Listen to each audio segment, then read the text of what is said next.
to yet another episode of the Park2Park podcast, where we compare theme park offerings from coast to coast. We don't always see eye to eye, but in the end, we try. I'm CJ, and here, as always, is my sister and co-host Alli. Alli, how is Austin this evening?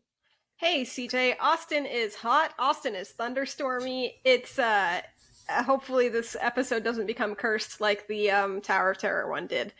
So yeah, fingers crossed, no cursed episodes. Yeah. How are you? I'm doing well. It's almost the end of June, and summer is just kind of flying by. I mean, CJ, today is literally the first day of summer, the day that we're recording this. I know, but school here is out like right at Memorial Day, and it starts the first week of August. So like we're almost halfway through the summer break. I hate that. I hate it so much. I don't mind it because it makes the year overall go by faster. It's like you have 4 months of school, you got August, September, October, November, plus half of December. So like 4.5 months of school. And then January, February, March, April, May, 5 months of school. It's like dividing the year in half, basically. Okay, that's fair enough. I just hate the idea of summer being half over, but today is just the day of recording. It's the first day of official summer. And 3 months to my birthday, I just want to point out. Yeah, that too. I just sneak that in there. Yeah. Anyways, I do have something to report back on. Yes, you do. Tell us about, what is it called? Test Track All-Stars. Yeah, so remember, if you listened to our last episode, we talked about Test Track and how when it went under refurbishment, they had this performance out front called Test Track All-Stars. So I went on a little YouTube mission, and I only looked through the first page of results, but the first 2 videos were recordings of Test Track All-Stars. And it was weird, but not outside the realm of Disney weird, like, how Disney Entertainment can kind of go weird. It was definitely in that category. So it was like 5 people wearing like business clothes, but over it, they were wearing these white lab coats. And they sang a cappella songs like that were car themed, like Baby You Can Drive My Car was one of the songs they sang. And about halfway through the show, they were like, oh, I'm so-and-so. And we all work for Chevrolet. And I was like, yeah, sure, you work for Chevrolet. But they all had like job titles. Like one guy was in IT, there was HR, there was like a paint color specialist. I was like, okay, yeah, sure, you all work for Chevrolet. I would love to be wrong on that, but it was just like so weird. And then there was some like involvement with the kids at the end. Yeah, I work for Chevrolet, but on my day off, I just like to show up at Disney World and sing a cappella in front of Test Track, And then tell everyone that I really work for Chevrolet. Yeah. Yeah, surprise. Yeah. What if that wasn't Test Track All-Stars, but it was actually Chevrolet employees just showed up and did a show? I mean, that would be pretty amazing. Maybe it's all the car salespeople that they have at the exit of the ride. They were trained in a cappella to stand out there while the ride was under refurbishment 12 years ago. I mean, seems legit to me. Yeah, right? So, CJ, what are we talking about today? We are going on some water rides, not Splash Mountain because we already covered that earlier in the season, but we're looking at water raft rides. So for California Adventure, that's Grizzly River Run, and for Animal Kingdom, that's Cali River Rapids. Yeah, and honestly, it is the perfect week for it because it's been like 105 here in Austin. So I'm ready to go on some water rides with you, CJ. Yeah, well, let's start by talking about our favorite things about Grizzly River Run over at California Adventure. Yeah, so I really like spinning down that final hill. It's a lot of fun, especially when people aren't expecting the spin down the hill. Mm-hmm. Yeah, it's great on the tourists. Yes. So I'm gonna place a disclosure for this episode. I don't really like the raft water rides too much because I don't like walking around soaking wet. Like I have to be wearing the right clothes, wearing the right shoes, and be in the mood to like be walking around a theme park soaking wet. Mm-hmm. But that being said, Grizzly River Run, there's 2 things I really enjoy about that ride. First is it has a single rider line, and it's a pretty efficient single rider line. Mm-hmm. Secondly, the theming around the area is really, really cool. Like there's some walkways around the back that you can take, and it's it's really beautiful. It's one of the most peaceful places in a theme park for me. Yeah. And it's very, very scenic. You could take like your LinkedIn profile picture there, like take a new headshot there and like get away with it. Agreed. Totally agreed. Now, what about Cali River Rapids at Animal Kingdom? So, full disclosure on this, I have been on this ride precisely once. It was the year 2000. Really? We're going to have to change that next time you're here. See, here's the thing. Every other time that I've been to Animal Kingdom since then, it's either been winter and actually cold or way too low on the priority list. Yeah, that makes sense. That said, I watched a ride through, and I think you get the most incredible view of Expedition Everest from that ride. Yeah, you do. That's true. And my favorite part is the theming in the queue. You know, we talked about theming at Animal Kingdom before, and this is just another ride where, like, it's a raft ride. They didn't have to theme the queue super elegantly, and they did. Mm-hmm. So I just think it's really well done. Well, let's talk about opening dates. Cali River Rapids opened March 18th, 1999. And Grizzly River Run opened with the rest of California Adventure on February 8th, 2001. And for some fun facts, history, and trivia about Cali River Rapids, I'll be honest, it was like hard to find information, so I don't have much. But initially, they wanted real animals on this ride. You know, that kind of dates back to the Walt days, Walt wanted real animals on the Jungle Cruise. That didn't happen. So they tried to like revisit that idea for Animal Kingdom, and it just wasn't going to work. So over time, this morphed into Cali River Rapids, away from a tiger theme that they initially had going, although the ride is close to the tiger exhibit in the park. There's fire effects on the ride that have come and gone over the years. I've heard that if you go right after a refurbishment, you might be able to see them. And I know that I've seen them before. So the final drop on the ride is somewhere between 20 to 30 feet. And you start the ride going up 90 feet. And there's about 150,000 gallons of water cycling through the attraction. On Grizzly River Run?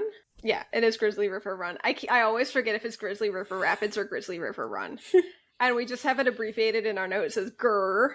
Yes. So it's up to my brain to fill in that last R. Grizzly. The rafts are very similar to the rafts in Cali River Rapids. Yeah. Mm-hmm. I'm going to get Run and Rapids all crossed around this entire episode. But the rafts themselves for Grizzly are specifically engineered to spin when you're going down the hills. Yeah. So you are pretty much guaranteed to spin there.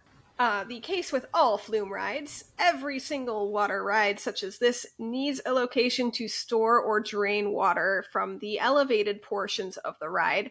The original plan at California Adventure was just to dig a giant underground storage tank, but that was real expensive. So the Imagineers said, hey, wait a second, we've got this nice Pacific Wharf area right across the way. Let's just use that. So when the ride is turned off, all of the water goes into the Pacific Wharf tidal basin area. So if there's like ebbs and flows of the water level there, that's why it's from Grizzly. Also, I'm going to interject here. I believe Disney won some sort of environmental award for their water like recycling efforts, because when they drain that ride, they save all the water and then use it again. And it's also tied into what they do when they do stuff with World of Color and Paradise Bay in that area. Great. Good for Disney. Yeah. California is always in a water shortage, so it's really good to hear that they're being smart about their water usage. Yeah. The biggest drop on this ride is about 21 feet. Don't lose your sunglasses on this ride because they will be gone forever. Ask me how I know. I don't remember that. It was after the final drop. I was soaked and I went rah, rah, rah, rah, and shook my head back and forth, and whoosh, they went off into the deep, never to be seen or heard from again. I had to get my sunglasses in the gift store. It was in high school. Okay. Maybe college. Okay, because I don't remember that at all. But okay. Yeah. So there is some folklore about the Grizzly Peak here. Grizzly Peak was once a giant bear named Usomate, whom Ahale the coyote transformed into stone to watch over and protect the mountain. Okay. Usumate. What does that Yes. sound like to you? I don't. Usumate. Picture I'm, it with a Y on the front. Like Yosemite. I don't know A what you're national getting. park. Oh, Yosemite. Yeah, that's where they got the name Yosemite from. It's like actual folklore. I thought this was just stuff that Disney made up. No. Oh, wow. Okay, let me back up. When I worked at the Grand Californian, for a while, we had storytellers come in to tell stories to the kids. And one of them told a story about Usumate and the legend of Usumate and how it relates to Yosemite. So it's like kind of buried in the back of my mind somewhere. That's why I remember that. Well, thank you, because I literally was trying to figure it out, and I was like, I had given up. I didn't I know. know. You looked a little frustrated. I was so lost. Thank you. You're welcome. Okay, let's talk about where these rides are located within the park. So, Alli, you want to start with Grizzly? Yes, so it is located in the Grizzly Peak area of the park. So when you enter the park, you go to the right past Soarin' and just kind of loop around, and it's right there. If you are entering via the Grand Californian, it's like right in front of you. You literally can't miss it. Yeah. And Cali River Rapids is located in the Asia section, close to the Tiger Trail and close to Expedition Everest. You know what I think is interesting about both of these rides? Tell me. They're located in areas like based off a real place. You know, like Tomorrowland's not real, Frontierland's not real, Fantasyland's not real. Blasphemy! And they're not really based on like a specific place, you know? Frontierland maybe, but like Cali River Rapids, very clearly in Asia. Grizzly Peak area is very clearly like the redwoods foresty area of California. So I thought that was interesting. They both kind of tie into a specific geographical region. For the queue and exterior, so Cali River Rapids has both outdoor and indoor section. Obviously the indoor part is covered, but it's open to the outdoors. So when you enter, you start winding through like a forested area with giant boulders guiding the queue. And there's Indian inspired architecture as you enter the inside portion of the queue. And through the trees, like you're basically surrounded by trees, like you're walking through a jungle. It feels like if you look over to the side, you can see the ride from part of the queue.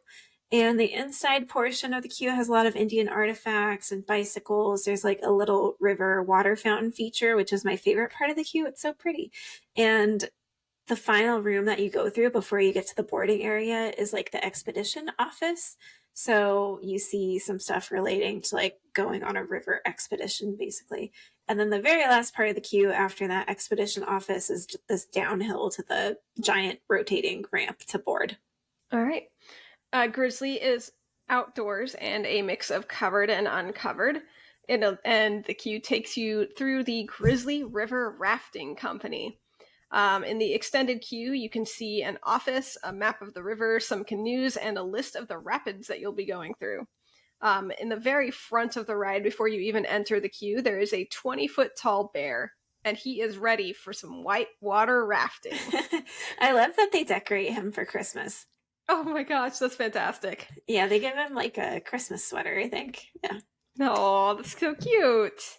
So as far as music goes, there's not really any music at Cali River Rapids. It's like water noises, and sometimes you can hear the monkeys from the exhibit that's right up front. Oh, nice. Yeah.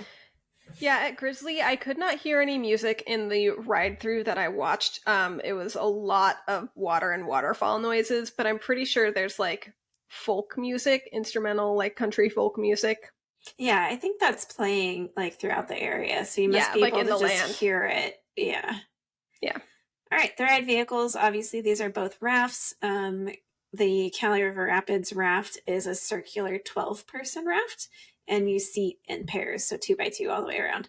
And there's some seats that have an extra lap bar for those who are a lower height requirement. This ride is kind of unique in that there's 2 height requirements. And if you are not at the higher one of the 2, you have to have this like lap bar pull over you. And there's a total of 20 rafts. All right. For Grizzly, it is a circular 8-person raft where you sit 4 and 4. Mm-hmm. I did not count how many rafts there were. I did not get that I information. didn't count it. I found it on a website. Okay, So I it's didn't funny. think you actually counted it, but like I didn't find that information for Grizzly. Sorry, That's everybody. fine. All right. As far as the storyline and route for this ride, for Kali River Rapids, you're floating down a part of the Chakranadi River in southern India, and you're part of the Kali Rapids expedition. And the storyline is basically highlighting the dangers of logging and environmental destruction. After boarding, you float through the jungle and you head up a really large conveyor belt hill, and sometimes they have like mist spraying through there. And you float by some animal statues, and as you head into the river, you'll see a waterfall along the rocks and the trees. And then you take a right turn and you kind of just like float lazily down the river. But up ahead, you take a left turn through some light rapids and you see a burning forest section and a logging truck that's collecting wood. And then you float down the river again and you go down the one hill it has under a fallen burning tree. This part, before you get to the hill, you'll see some smoke from the trees that have fallen down, and that's where the fire effects sometimes are, and it also sometimes smells like smoke up there. So after you go down the hill, you twist and turn through some rapids, under a small rocky overhang, through some more rapids, and then you see the monkey exhibit off to the side, and that's when you know you're basically done with the ride. As you head back to the boarding area, you pass under a bridge, a pedestrian bridge, where guests who are not riding can shoot you with water guns. And then you go back to the boarding area to disembark. On Grizzly, after boarding, you go around a corner and up that very, very tall ramp, and you have a little tiny splashdown. When you come off of that splashdown, you can see Grizzly Peak, and you kind of go into Grizzly Peak. First set of rapids is in the cave. There's a waterfall inside, and you can hear the roar of presumably a grizzly bear. When you go out of the cave and around the corner, you can actually see some petroglyphs carved onto a rock face.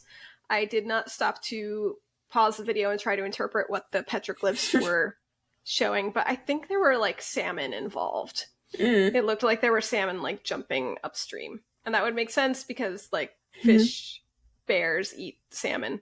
Anyways, so everything seems kind of calm here, except that there's the first hill is right there. Just before the hill, you can see an easel with a partially finished painting. There's a canoe and there's some camping supplies. When you go down the hill, you get splashed, and then you get splashed again because there's a waterfall that nobody is expecting. Can I pause you? Do you think maybe that like partially finished painting and the canoe is like an homage to John Muir? Did John Muir paint? I don't know. I know he wrote a lot, but I wonder if like that's supposed to be an homage to him, or if it's just like a general like people are exploring around here, you know? It could be, but I do know that like plein air painting is a very popular thing, especially in like beautiful nature areas, and this is supposed to take place like in a national park. That's true. So, all right, continue. All right, after you go down this hill and get splashed and then double splashed by the waterfall, you go into another cave and you can see an abandoned mine. Once you're out of this cave, you continue down the river, and this is where things get interesting. You are elevated. You've been elevated this whole time, but here you can actually see it. It almost looks like the river is being like propped up by like logs and a dam, and it's a little nerve-wracking, except for the part where you know that Disney built it and it's not actually made of like logs. Anyways, you do go above the hill that you're about to go down. You make like a 270-degree turn. So from where you're initially facing, you end up to your left, but it's a giant circle. The start of the hill is to the right, and the ending of the hill is to your left. Yeah. Yes. Yeah. So then you probably get stopped at the top of that hill for a second, and then you go spinning down. You get splashed with the overhang because that's spraying water down, and then there's past some geysers, and you go into the loading and unloading area, that same spinning platform. Remember that crazy geyser at the end? Yes, I had forgotten about that until you just said it. But yeah, we would always be like, oh, are we going to get geysered? Because there was one geyser that would just shoot up and just give you an extra surprise soaking. It was in the middle of the track. So if it was going off and you ran over it, everybody's getting soaked, or if it started while you were over it, like you pass over it and then it shoots up right behind you, and that's when you're doomed. Yep. Don't want to get geysered. Yep. Okay, as for the exit queue for Cali River Rapids, you exit on the moving platform back up the ramp, and you exit to the right, which is right by where the Tiger Trail ends. On Grizzly, you exit to the moving platform, which is the boarding platform, shake off the excess water, and go up a set of stairs, past the single riders, and around a corner, down a set of stairs. The gift shop is optional. Yeah.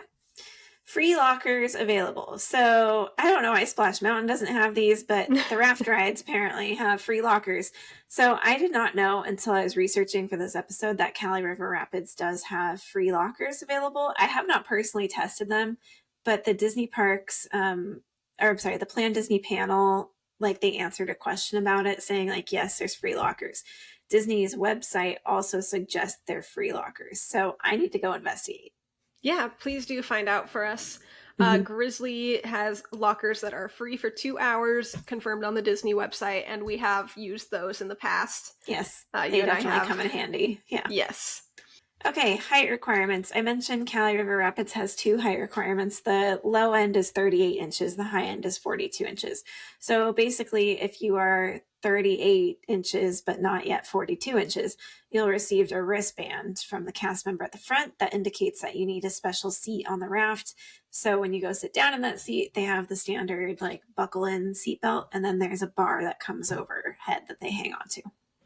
Grizzly has no such lap bar, and the height requirements are just 42 inches. Okay, to be clear, they don't have a lap bar, but they do have seatbelts. Yeah, they do have seatbelts. Fair enough. There's no restraints. You get to stand up. Woo! No. Yeah, can you imagine? Please don't stand up on any ride. No. So fireworks status, Cali River Rapid is like not applicable because there are no fireworks there. Grizzly River Run is open during the nighttime showing of World of Color. As far as rain goes, both are probably open during the rain. We assume it's depending on the amount of rainfall, and also if there's lightning. There's rarely lightning in Southern California, but I assume they would close it if there were lightning. Same with Cali River. And also, begs the question, if it's raining, do you really want to go on these rides? Just saying. I mean, you're already wet, so what difference does it make? They both offer Lightning Lane. Grizzly River Run offers single rider, but Cali River Rapids does not, which is a shame because it seats 12 people, and surely they could find a way to get single riders in there. So this leads us to our Rapids Showdown. Is it going to be rapid fire? Okay, wow. All right. Does one Rapids ride rise above the other? Do we see eye to eye on this one? Alli, which one do you think is better?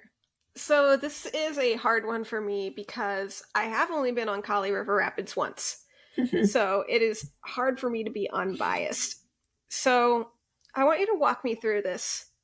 How many drops are there on Cali? Uno. Okay, I'm giving it to Grizzly because there is dos. There are 2 drops on Grizzly. It makes it more thrilling, and from the ride-through that I watched, it seemed like the rapids were a little bit more intense on Grizzly. Yeah, so I got to appreciate these rides for how similar they are in a lot of ways. Like, the theming in the area is so good, right? What was I going to say? I lost my train of thought. The theming in the area is really good. The queue is really relevant, I think, to the theme of the ride. You know, like for Cali River Rapids, you're walking through an Indian-inspired location, and it looks pretty good. Grizzly River Run, you're walking through like, they're not forts, they're not cabins, but they're like outposts, like you would see in the middle of a California national park. And I think when you're on the ride, they both do a pretty good job of telling some sort of story, right? You get the logging story, and you also get in California Adventure, you get like the California history stuff there with the mining and the petroglyphs and being in nature.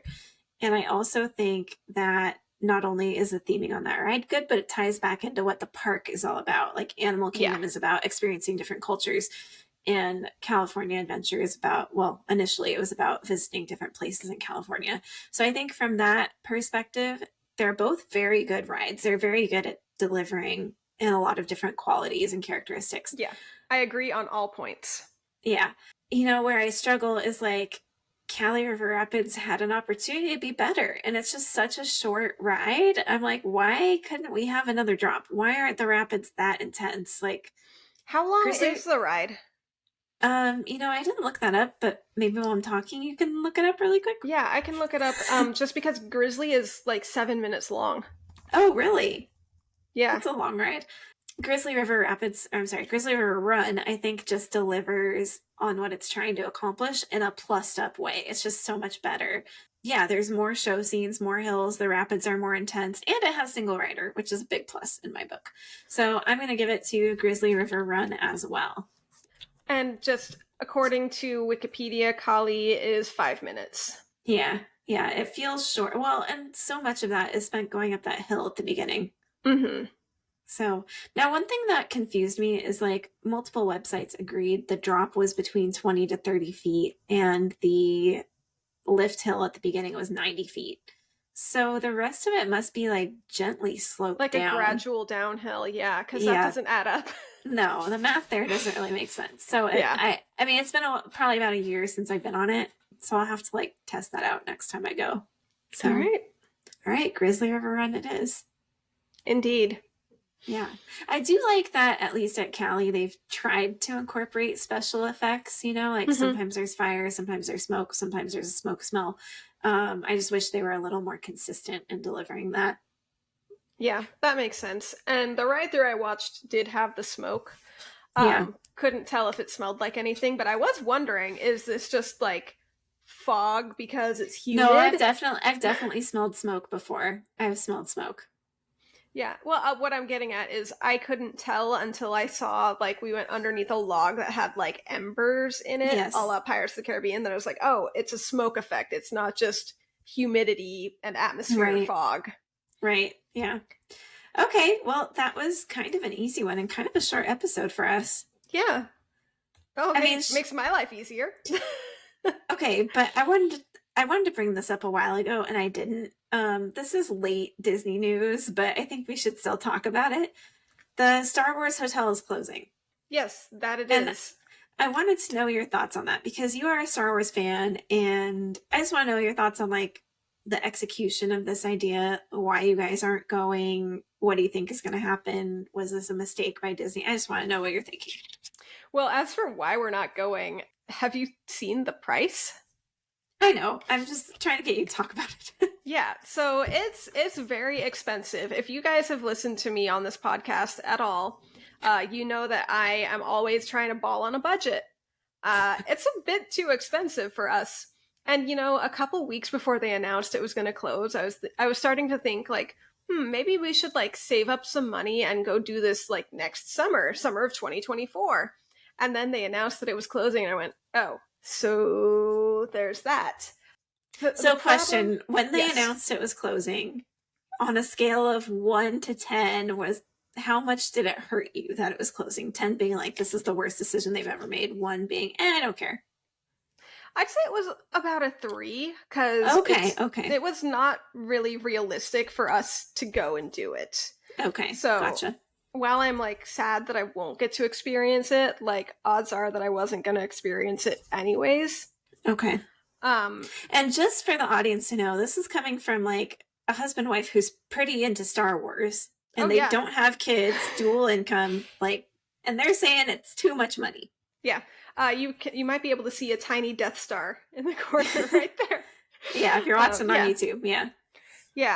Yeah, weird dinks, double income, no kids, and it's really expensive when you consider that we'd have to fly out there. It's what, like $2,000 a night or something? Yeah. So it would be like, when you added in all the cost of everything, it'd be close to $6,000 for us for a 2-day experience. Yeah, yeah. That's ridiculous. And that's with your like arrival day. Like you would probably tack on a few nights with our parents for free, Yeah. so you didn't have to worry about accommodations before and after the flight. Mm-hmm. But if you're doing, and you guys are frequent Disney visitors, so it's not like you would have this urge like I have to go into the park. I'm here in Florida, you Yeah. know. And it's still too expensive for you. So Yeah. I get it. I understand it. So do you think it was a mistake for Disney to even open this hotel, or are you on the camp of like they tried something new and it just didn't work and I wish it had? Like where are you at on that? I'm glad that they tried something new because you don't know if you don't try it. So I am glad that they tried it. I wish that it was not so cost prohibitive because that was the kicker for us, really. The Venn diagram of people who love money. I'm gonna say that again because that is not what I meant. The Venn diagram of people who love Star Wars and people who have that kind of money, there's not as much of an overlap as I think Disney expected there to be. So if they had Yeah. made that price point lower, they could have expanded that overlap of the Venn diagram, make it more accessible to more people, and boom, you have a hotel that is successful. Yeah, and I don't know what that price point is because part of me understands, like the economic side of me understands the high price point. Like there's only 100 rooms, so just based on supply and demand, you have to price it high. If you price it too low, demand is going to outpace that, and you're never going to be able to get in. You know, like what would you do? A lottery system for a hotel room? Like that seems kind of silly.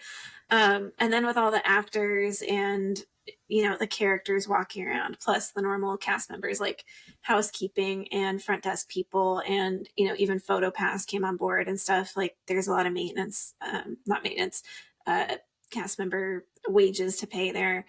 Yeah, so I think the operating costs of the hotel were so high, and then the low amount of rooms, like they have to price it at a certain point. Now, we don't have access to what numbers are running. We only see the guest price plus the fact that there's 100 rooms.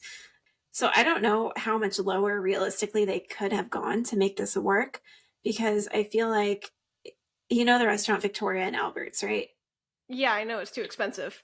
Yeah, it's crazy expensive, but you can never get like it's really hard to get a reservation there. So I feel like with the Star Wars, like they've like honed in on Victoria and Albert's with the client base and the right price that it needs to be at to get that experience. Star Wars Hotel, like I don't know if they priced it appropriately, but demand wasn't there, and maybe lowering price would have worked. But like, I'm making up a term here, the Victoria and Albert's number. Like, what's the Victoria and Albert's number they need to price these Star Wars hotel rooms at to get it so that it's always full, but not like waiting list several months long full, Right. but also paying everybody and paying for maintenance on the rooms and facilities and stuff. Yeah. Yeah, I just don't know what that number is. And maybe, I mean, obviously their business people thought that they were at the right number, and clearly they weren't. Yeah. And you and I aren't economists, so we can only Right. speculate. Well, and part of me is like, maybe they're shutting it down because the price they had it at was the lowest they could go to pay everybody and also turn a little bit of a profit. Mm-hmm. Whereas on the guest side, it's still too high. Yeah. Could be. Maybe I they don't needed know. to add more hotel rooms. But anyways, what do you think they should? Okay, I'm going to ask you two questions here that are related. What do you Okay. think they should do with the property? And what do you think they will do with the property? Honestly, I don't know to either one because, I mean, you pointed it out to me. It looks like a building. Like, I don't know, college program dorms or something. Like, Can you imagine that's your dorm? oh God, that would be terrible because there's no windows in the rooms, right? I'm not sure. See, this 'Cause is it- where I'm you're- confused. Because, You like, look out into I space. thought, right, but I thought for fire code, you had to have a window, but maybe I'm wrong on that. So maybe it's like Alright. one of those things where you can, like, shut off the space and actually see outside. I'm But can you Googling, are there imagine? windows in Galactic Starcruisers? Okay, so it says every one of the 100 well-appointed passenger cabins and suites on the Starcruiser has at least one window with a view of space in a galaxy far, far away. I'm thinking it must be like a window that looks at a screen, but you have to, I don't know.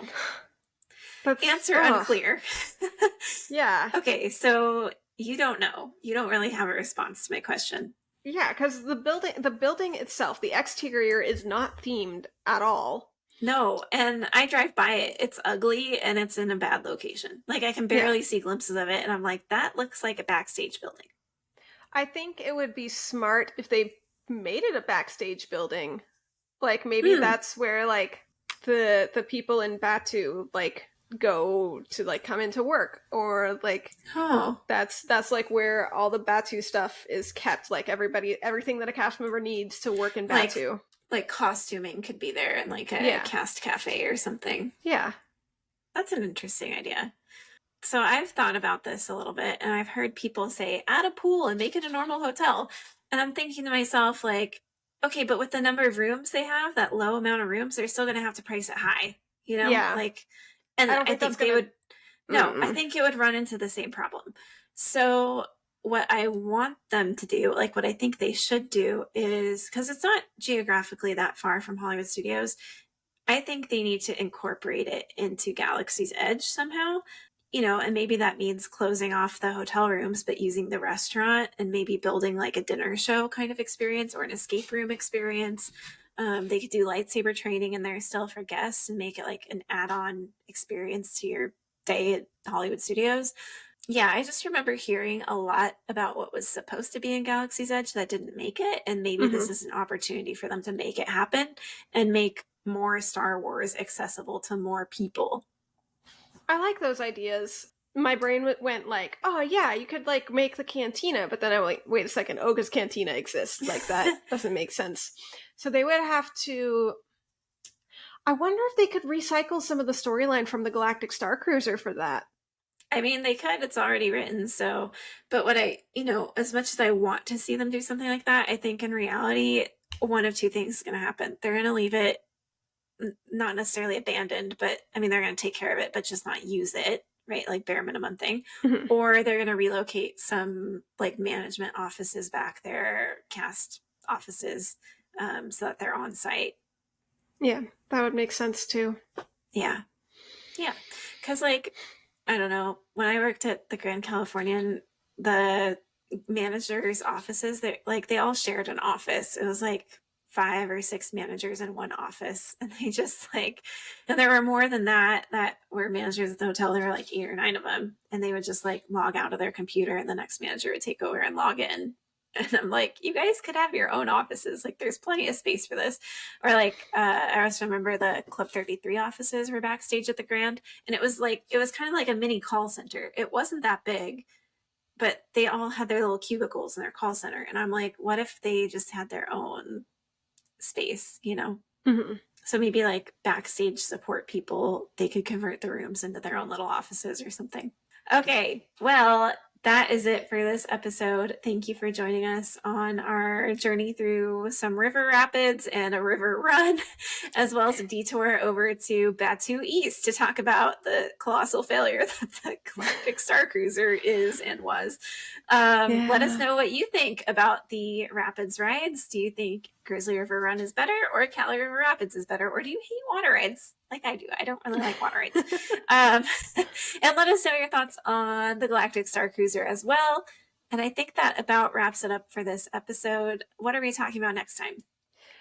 Next time, we're going to be going upside down, because we will be talking about Incredicoaster and Rock and Roller Coaster. And I think we should detour to the other versions of Incredicoaster that have existed. California Screamin' and I don't know what they called it when they put the Red Hot Chili Peppers in it. I think it was just Rock and California Screamin'. Could be California Rockin'. I don't know. We'll get back to you on that next episode. Yes.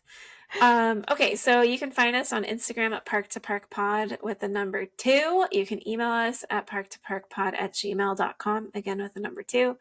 And yeah, there's only 2 episodes left in the season and then the finale, and we still haven't talked about what season 4 is going to be about. Yeah, we're going to have to regroup on that. I don't know about you, but I have a very busy summer. So I know you we'll do. see. So are you telling me I need to like come up with different ideas and present them to you?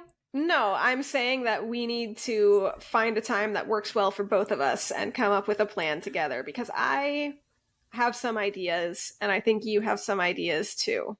Yeah, I do. Okay.